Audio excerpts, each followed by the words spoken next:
친구의 남편과는 절대 그런 일이 없을 줄 알았습니다. 47세, 이혼 후 조용히 필라테스 센터를 운영하던 그녀. 그저 외로운 마음을 달래주던 한 남자의 시선이 친구의 남편이라는 사실을 알게 된 순간 모든 게 흔들리기 시작했다. 서로를 피하려 했지만 매주 같은 요일, 같은 시간, 같은 공간에서 다시 마주치는 두 사람. 들키지 않았지만 들키는 것보다 더 아픈 관계. 이건 사랑일까 아니면 외로움이 만든 환상일까? 안녕하세요. 오늘의 이야기는 한 여자가 친구의 남편과 몸을 얽히는 사이가 된 믿기 어려운 사연입니다. 이혼 후 조용히 살던 47세의 재은 씨.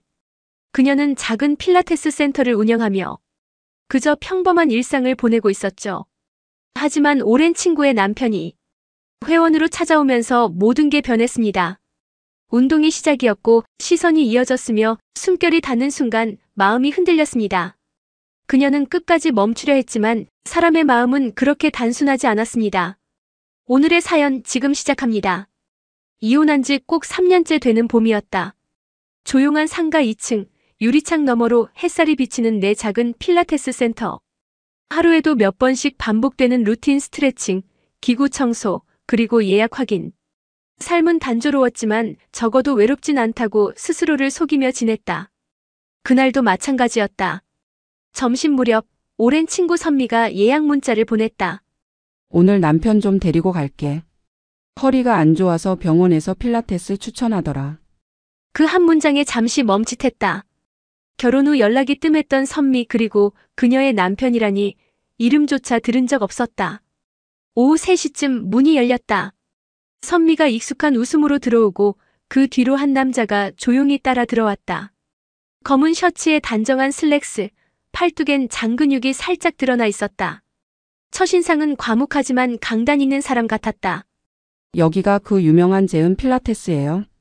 선미가 장난스럽게 말하자 그는 살짝 미소만 지었다. 요즘 허리가 자주 아파서요. 헬스보단 필라테스가 낫다길래. 나는 자세를 교정해주며 그의 등을 살짝 눌렀다.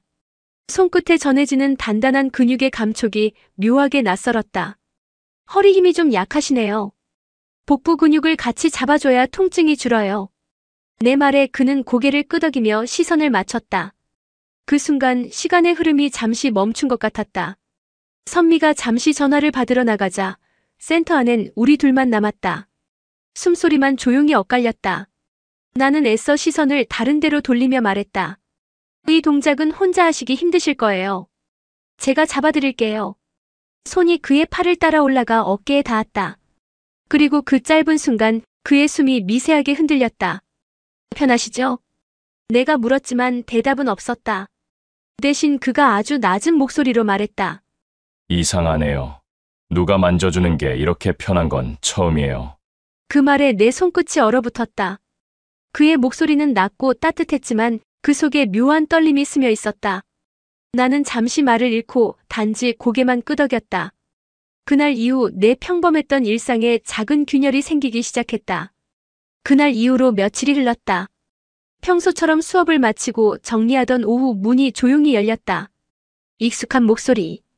혹시 오늘은 예약이 안 돼 있나요? 고개를 들자 선미의 남편이었다. 검은 재킷에 흰 셔츠 차림 출근길 그 모습 그대로였다. 혼자 오셨어요? 예.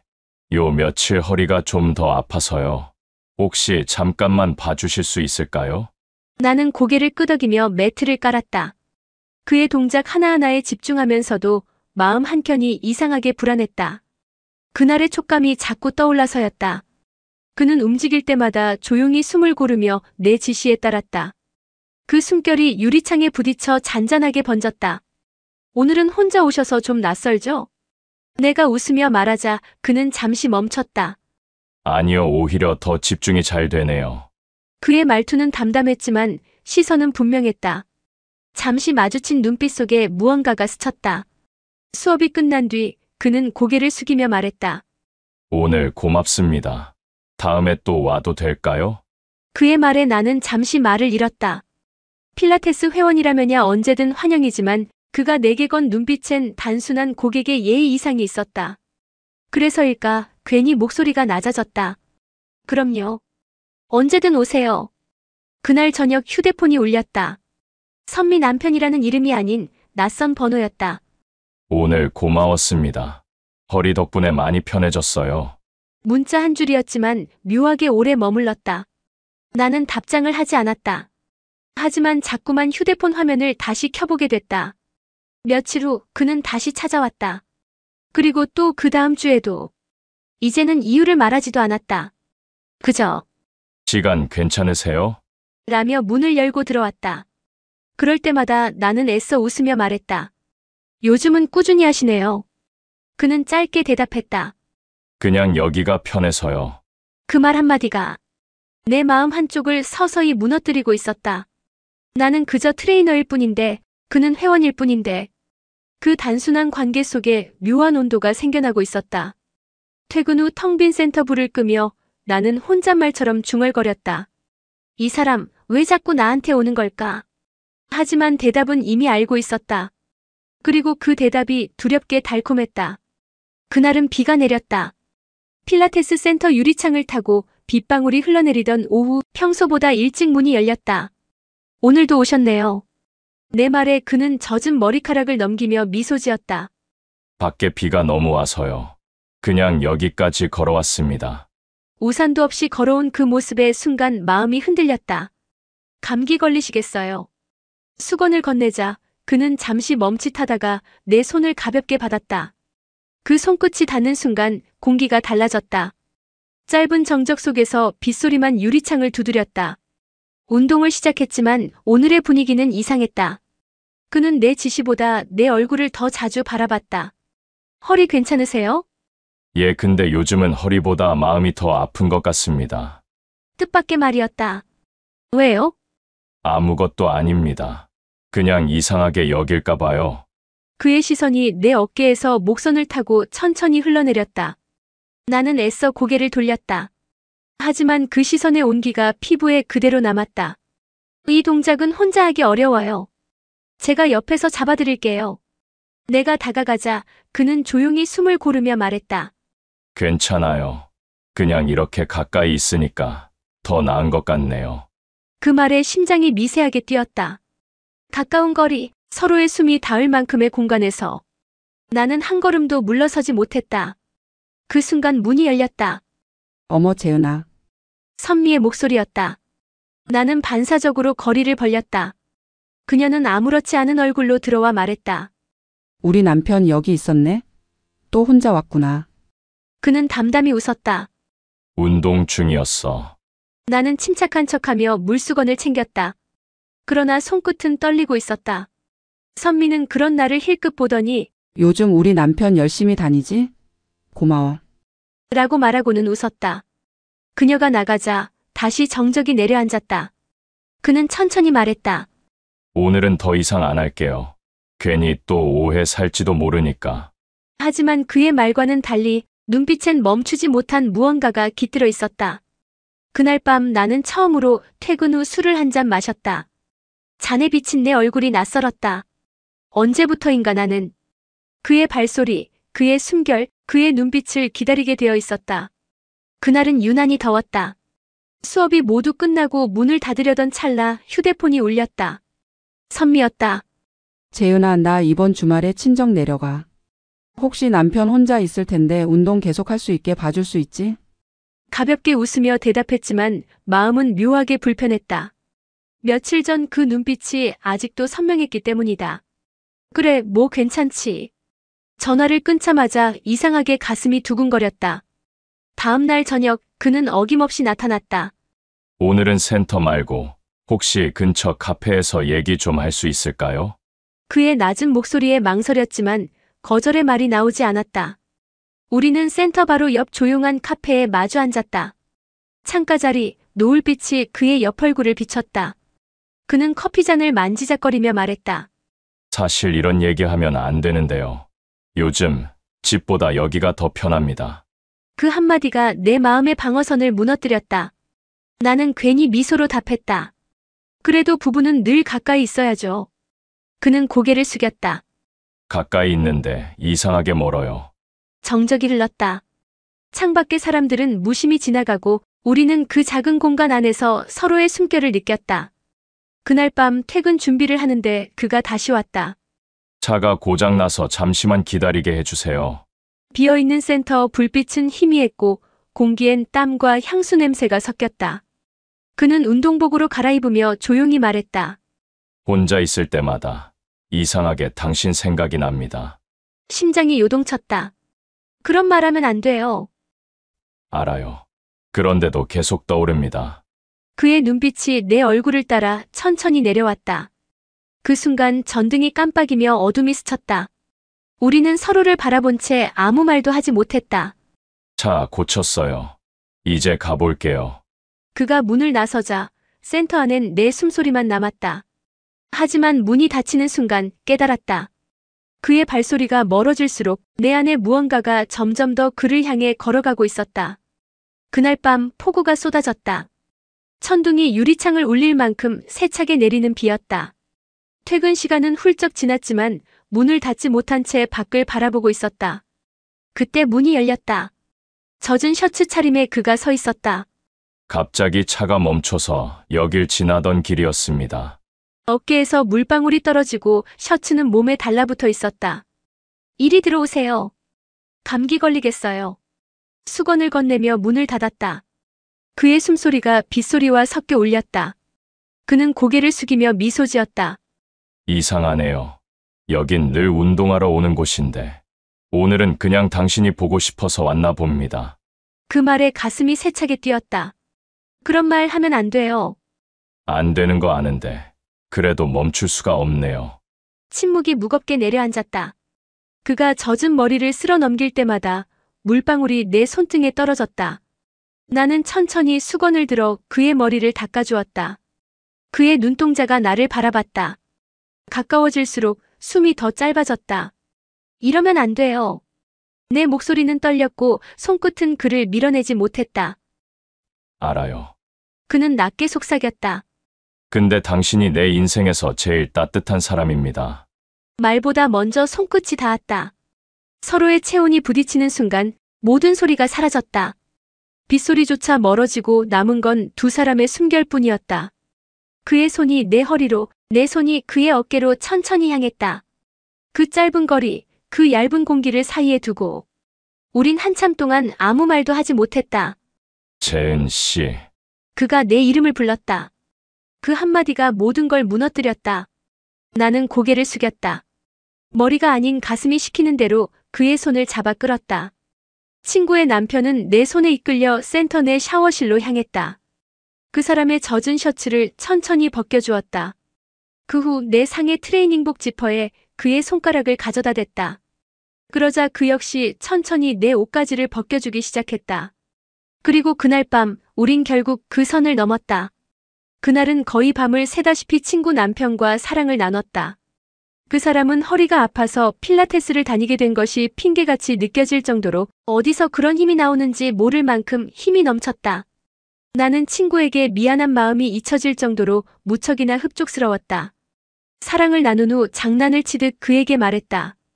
허리 아프단 거 거짓말이죠. 정말이지 내 평생에서 가장 만족스러운 연애였어요. 고마워요. 밤새 비가 내렸다. 창문 틈으로 스며든 바람이 커튼을 흔들었고 그의 숨소리가 내 어깨 위에서 천천히 흩어졌다. 무겁게 내려앉은 침묵 속에서 나는 그와 눈을 마주치지 못한 채 숨을 골랐다. 정신을 차리자 감정에 지배당했던 이성이 물밀듯 쏟아져 나왔다. 괜찮아요? 그가 내 볼에 손을 얹었다. 그 손끝이 따뜻해서 오히려 더 아팠다. 이런 일 없었던 걸로 해요. 입술로는 그렇게 말했지만 내 몸은 그 말을 거부하고 있었다. 그의 시선이 내 목선에 머물렀고 나는 스스로가 그 시선을 피하지 않고 있음을 알았다. 재은 씨, 그의 낮은 목소리가 귓가를 스쳤다. 그날 처음 봤을 때부터 이런 일이 생길까봐 겁이 났습니다. 나는 고개를 돌렸다. 우린 친구 사이잖아요. 당신의 아내는 내 오랜 친구예요. 알아요. 그래서 더 미친 것 같아요. 그는 내 손을 잡았다. 그 손이 떨리고 있었다. 당신을 보면 숨이 막혀요. 그냥 보고 싶었습니다. 이유는 모르겠어요. 나는 눈을 감았다. 그의 손이 내 머리카락을 쓸며 목덜미에 닿았다. 그 짧은 터치 하나에 모든 죄의식이 녹아내렸다. 이제 그만 가요. 입술이 그렇게 말했지만 그는 움직이지 않았다. 대신 내 볼에 입을 맞췄다. 작은 불씨가 터지듯 온몸이 떨렸다. 그가 내 품을 끌어안았을 때 나는 더 이상 아무 말도 하지 않았다. 그렇게 처음 합을 맞춘 지 채 얼마 지나지 않아 우리는 또다시 사랑을 나누기 시작했다. 그간 스치던 손끝 너머와 눈빛 아래로 애써 숨겨왔던 마음들이 말하지 않아도 전달되는 순간이었다. 친구의 남편은 사랑을 나누는 중간중간 탄식을 내뱉었다. 처음 느껴보는 남자의 그 낮고 깊은 탄식이 내 몸을 휘몰아쳤다. 나를 무언가 더 적게 만드는 요소임에는 틀림없었다. 나는 외마디 비명과 함께 혼절하듯 절정의 순간을 맞이했다. 그날 이후 우리는 서로를 피하지 않았다. 그는 일주일에 2번, 아니 3번씩 센터를 찾았다. 운동이라는 핑계로 나는 그를 맞이하는 내 마음을 숨기지 않았다. 그렇게 그가 센터를 찾을 때마다 열정적으로 사랑을 나눴다. 어느 날은 수업이 끝난 뒤 그가 내 손등을 살짝 잡았다. 오늘 밤 잠깐만 시간 괜찮을까요? 그 말 한마디에 모든 게 무너졌다. 그의 차한 빗방울이 떨어지는 유리창 너머로 나는 내 얼굴을 바라보았다. 행복한 표정이면서 동시에 가장 슬픈 얼굴이었다. 그날 밤 이후 나는 잠들기 전마다 그의 손을 떠올렸다. 그 손끝의 온도, 그 숨결, 그 죄스러운 따뜻함이 내 안에서 쉽게 식지 않았다. 이건 사랑일까 아니면 단순한 위로였을까? 그 차이를 구분할 힘조차 사라지고 있었다.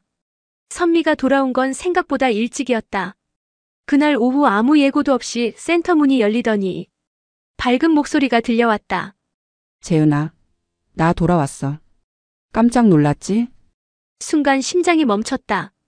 내 머릿속엔 지난밤 그의 손길과 숨소리가 아직도 남아있었다. 어머, 웬일이야? 연락이라도 주지. 억지로 미소를 지으며 말을 잇자 선미가 활짝 웃었다. 놀래켜 주고 싶었지. 근데 우리 남편 요즘 진짜 운동 열심히 하더라. 완전 달라졌던데? 그녀의 말에 손끝이 떨렸다. 그래? 꾸준히 오셔서 그래. 평정심을 유지하려 했지만 내 목소리가 미세하게 흔들렸다. 그날 저녁 그는 아무 연락도 없었다. 당연했다. 하지만 그 당연함이 이렇게 괴로울 줄은 몰랐다. 나는 괜히 휴대폰을 들었다 놨다 하며 밤을 보냈다. 이틀 뒤 수업을 마치고 센터 문을 닫으려는데 그가 서 있었다. 오늘은 예약 안 하셨어요. 알아요. 그냥 보고 싶어서요. 그의 말에 숨이 막혔다. 이제 그만해야 해요. 선미가 돌아왔어요. 그렇다고 당신 생각이 멈추진 않네요. 그의 시선이 내 얼굴을 천천히 더듬었다. 이젠 조심해야 돼요. 그는 고개를 끄덕였다.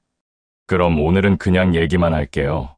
우린 센터불을 반쯤만 켜둔 채 마주 앉았다. 어둠 속에서 그의 얼굴이 희미하게 빛났다. 서로 아무 말 없이 시간을 보내다가 그가 내 손등에 손을 올렸다. 순간 심장이 쿵 내려앉았다. 이제 가요. 내가 낮게 말했다. 그는 고개를 끄덕이며 일어났다. 그때 문이 열렸다. 여보? 여기 있었네? 선미였다. 눈앞이 하얘졌다. 그녀는 웃으며 말했다. 역시 여기 있을 줄 알았어. 우리 남편 요즘 운동에 푹 빠졌거든. 나는 억지로 웃었다. 오늘 늦게까지 하셔서 좀 피곤하실 거예요. 선미는 남편의 팔을 가볍게 잡았다. 괜찮아. 당신 얼굴 보니까 마음이 놓이네. 그는 잠시 나를 스쳐보는 듯한 시선으로 고개를 숙였다. 그리고 조용히 말했다. 그럼 이만 가보겠습니다, 선생님. 문이 닫히는 순간 내 무릎 위에 있던 손수건이 바닥으로 떨어졌다. 그가 전에 두고 간 것이었다. 선미가 돌아보며 물었다. 그거 우리 집 거 아니야? 아, 회원님이 두고 가신 거예요. 나는 아무렇지 않게 미소를 지었다. 그날 밤 침대에 누워 천장을 바라봤다. 위험한 줄 알면서도 그를 기다리는 마음은 멈추지 않았다. 들킬 듯 말 듯한 그 긴장 속에서 나는 오히려 더 깊이 빠져들고 있었다. 그날 이후 우리는 더 조심스러워졌다. 연락은 없었고 약속도 없었다. 하지만 매주 수요일 저녁이면 어김없이 그가 센터 문을 열었다. 말없이 운동복으로 갈아입고 나는 아무렇지 않은 척 매트를 깔았다. 그는 내 지시에 따라 몸을 움직였고 나는 그의 손목과 어깨를 잡아주었다. 서로 눈을 마주치지 않았지만 피부 아래의 떨림이 모든 걸 대신했다. 한 번의 동작이 끝날 때마다 그는 짧게 숨을 내쉬었다. 그 숨결이 내 귀 가까이 닿을 때면 세상이 멈춘 듯 고요해졌다. 이렇게 계속해도 괜찮을까요? 그가 낮은 목소리로 물었다. 나는 잠시 그를 바라보다가 천천히 고개를 저었다. 괜찮지 않아요. 그런데 멈출 수가 없네요. 그는 눈을 감고 미소 지었다. 나도 그래요. 그날 밤 센터 불을 끄고 돌아서려던 순간 그가 문가에 서 있었다. 이제 그만둘까요? 그의 질문은 끝이 아니라 약속처럼 들렸다. 나는 대답하지 않았다. 대신 천천히 걸어가 그 앞에 섰다. 우린 아무 말 없이 서로의 손을 잡았다. 그 순간 밖에서 지나가던 차불빛이 유리창을 스쳤다. 그 짧은 빛 속에서 우리는 서로를 바라봤다. 아무 말 없이 아무 행동도 하지 않은 채. 그러나 마음은 이미 닿아 있었다. 그 후로 우리는 같은 시간, 같은 요일에 만났다. 단 한 번도 약속한 적 없지만 언제나 그 시간에 서로를 기다렸다. 사랑을 나누며 서로의 마음을 확인하는 그 짧은 순간이 하루의 위로이자 또 다른 고통이었다. 선미는 여전히 밝게 웃었고 나는 그 웃음을 보며 매번 마음을 다잡았다. 하지만 그럴수록 그의 시선이 내 가슴 속에 더 깊이 박혔다. 그 사랑은 들키지 않았지만 들키는 것보다 더 아팠다. 끝낼 수도 이어갈 수도 없는 관계. 그는 여전히 선미의 남편이었고 나는 여전히 선미의 친구였다. 그럼에도 우리는 수요일 저녁 그 시간에 같은 공간에서 거친 숨을 쉰다. 아무 말 없이 아무 일도 없는 듯이. 그것만으로도 충분한 듯, 아니 그럴 수밖에 없는 사람들처럼. 그 후에도 그들은 매주 같은 시간에 만났습니다. 아무 약속도 없었지만 언제나 그 시간 그곳에서 서로를 기다렸죠. 들키지 않았지만 들키는 것보다 더 아팠던 관계. 그녀는 말합니다. 그 사람과 나는 여전히 그날의 창가에 서 있습니다. 아무 말도 아무 행동도 하지 못한 채로요. 사랑은 때때로 옳고 그름보다 더 깊은 곳에서 피어나는 것 같습니다. 하지만 그 꽃이 피는 자리가 금기라면 그 아름다움은 결국 상처로 남겠죠. 사연 아줌마였습니다. 시청해주셔서 감사합니다. 좋아요와 구독은 다음 이야기를 만드는 큰 힘이 됩니다.